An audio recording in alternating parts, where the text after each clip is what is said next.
Hello friends, मैं हूं doctor रुचि अग्रवाल। मेरे इस यूट्यूब चैनल में आप सबका स्वागत है। आज इस वीडियो में मैं आप सबको बच्चों की लंबाई ना बढ़ने की समस्या, उसके कारण और होम्योपैथिक मेडिसिन्स के बारे में बताऊंगी। बच्चों की लंबाई ना बढ़ना एक बड़ी बात है और ये बात बच्चों के साथ साथ पेरेंट्स को भी परेशान कर देती है। आजकल तो बच्चों की हाइट ना बढ़ना या कम बढ़ने की प्रॉब्लम ज़्यादा देखी जा रही है। कम हाइट होने की वजह से बच्चों के आत्मविश्वास में कमी आ जाती है और वो लोगों के सामने जाने से भी कतराने लगते हैं। बच्चों के सही मानसिक विकास के लिए भी उचित शारीरिक विकास होना ज़रूरी है। बच्चों की फिज़िकल ग्रोथ उम्र के हिसाब से ना होने के दो मुख्य कारण होते हैं। जेनेटिक, मतलब परिवार के सभी सदस्यों की लंबाई कम है, या फिर नॉन जेनेटिक, जैसे कैलोरी ना लेना।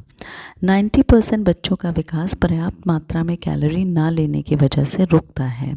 जब बच्चा खाने में इंटरेस्ट नहीं लेता और पेरेंट्स को भी बच्चों के लिए कितनी कैलोरी की ज़रूरत है इसकी समझ नहीं आती, तो बच्चों की लंबाई प्रभावित हो सकती है। एक्टिव और हेल्दी बच्चों को भी खाने में इंटरेस्ट ना लेने पर हाइट ना बढ़ने की दिक्कत हो सकती है। पेनक्रियाटिक प्रॉब्लम्स, पेनक्रियास की खाना पचाने की क्षमता अगर ख़राब हो जाए तो इस वजह से भी बच्चों के वजन और हाइट नहीं बढ़ पाते। सीलिएक डिजीज़ या क्रोन डिजीज़ जैसी गैस्ट्रोइंटेस्टाइनल डिजीज़ के कारण भी बच्चों की हाइट पर असर पड़ता है। थायराइड या ग्रोथ हार्मोन्स की कमी जैसी हार्मोनल प्रॉब्लम्स की वजह से भी बच्चों की हाइट बढ़नी रुक सकती है। अगर बच्चा अपनी ग्रोइंग एज के दौरान जल्दी जल्दी बीमार पड़ता है तब भी उसकी लंबाई बढ़ने की प्रक्रिया प्रभावित होती है। इसके अलावा बच्चों की ठीक से ना बढ़ने की वजह डिलीवरी से पहले और बाद में माँ और बच्चे को पूरा पोषण और सही देखभाल ना मिलना, बच्चों के फिज़िकल एक्टिविटी में भाग ना लेना, बैठते लेटते और सोते समय सही बॉडी पोस्चर का ना होना जैसी चीज़ें भी शामिल हैं। इसलिए बच्चों के लाइफस्टाइल और उनके बैठने और सोने के तरीक़ों पर ध्यान देने की ज़रूरत होती है और साथ ही साथ उनकी आउटडोर एक्टिविटी में भाग लेने के पर भी ध्यान दें। बच्चों की डाइट में कार्बोहाइड्रेट्स जैसे गेहूं की चपाती, डेयरी प्रोडक्ट्स, दूध और दूध से बनी चीज़ें, हरी सब्जियां और दालें शामिल करें। दूध में मौजूद कैल्शियम बोन्स को स्ट्रॉन्ग करता है और इससे लंबाई भी अच्छी होती है। इस बात पर भी ध्यान दें कि बच्चों का पेट रोज़ साफ़ होता है कि नहीं, उनके मोशन ठीक से होता है या नहीं, क्योंकि इस कारण से दी गई डाइट का पूरा पोषण बच्चे को नहीं मिल पाता। अगर बच्चे की हाइट बहुत कम है और इसका असर बच्चे के कॉन्फिडेंस पे पड़ रहा है तो आपको डॉक्टर की मदद लेनी चाहिए। कुछ दवाइयों की वजह से हाइट बढ़ सकती है।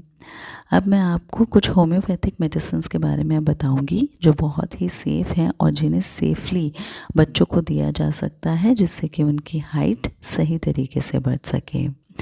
पहली है SBL राइट हाइट टैबलेट्स। ये तब इंडिकेट करती हैं जब बच्चों की ग्रोथ नहीं बढ़ रही हो और उनकी डाइजेशन भी वीक हो। ये बच्चों में नॉर्मल ग्रोथ और डेवलपमेंट को सपोर्ट करती है। इसे लेना कैसा है? अगर बच्चों की उम्र 13 साल से कम है तो एक टैबलेट रोज़ाना लेनी है और अगर 13 साल से ज़्यादा है तो 2 टैबलेट्स रोज़ लेनी है।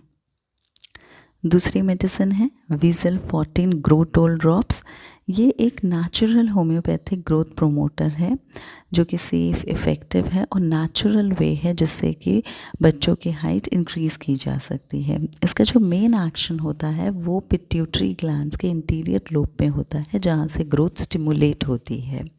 इसके मेन इंग्रेडिएंट्स हैं कैलकेरिया फॉस जो हेल्दी बोन्स की ग्रोथ प्रमोट करने के लिए एक्सेलेंट है, फॉस्फोरस जो मेटाबॉलिज्म को ठीक करके ग्रोथ इम्पेयर करता है, थूजा ये उन बच्चों में इंडिकेट करती है जो बार बार बीमार पड़ रहे हैं और ठीक से ग्रो नहीं कर रहे हैं, ब्राइटा काप जो उन बच्चों में हाइट इंक्रीज़ करने में हेल्प करती है जो मेंटली और फिज़िकली बैकवर्ड हैं और ठीक से ग्रो और डेवलप नहीं कर रहे हैं। ये सारे मेन इंग्रेडिएंट्स मिलके इस होम्योपैथिक ड्रॉप को एक एक्सेलेंट रेमेडी बनाते हैं for increasing height in children. अब इसे लेना कैसे है?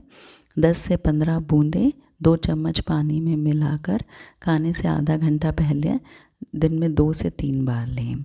लेकिन जैसे कि मैं हमेशा कहती हूँ कि कोई भी मेडिसिन बिना किसी होम्योपैथिक फिजिशियन की निगरानी के बिना ना लें। उनसे कंसल्ट करने के बाद ही लें, जिससे आपको एक प्रॉपर और इफ़ेक्टिव ट्रीटमेंट प्रोवाइड हो सके। फ्रेंड्स, इस वीडियो में बस इतना ही। आई होप ये वीडियो आप सबके लिए यूज़फुल था। इसे ज़्यादा से ज़्यादा शेयर करें और अपडेट्स के लिए मेरे चैनल को सब्सक्राइब करें।